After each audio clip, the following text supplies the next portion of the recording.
Hey, this is Matt Walsh, and you're watching LifeMinute TV.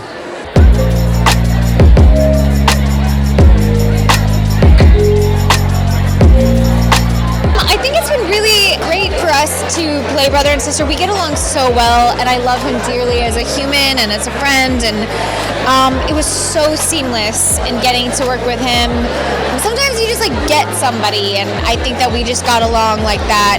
Not only that, I think that grief is a topic that I really find interesting, and I know for me, I have been dealing with various forms of grief in my life, and I think that having that be a part and a focal point of a movie is really interesting to me to get to sift through.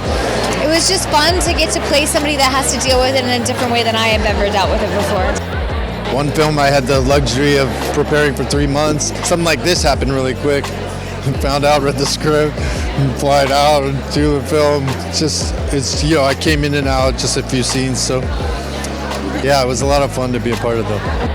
Try to use the script as the Bible in a way, know everything about it, and then use my own life and experience to understand people that would be in this situation. And I play Nick's father, and I'm a father, so I understand that. I have kids that I love, so I can use that. So things like that I borrow from my own life.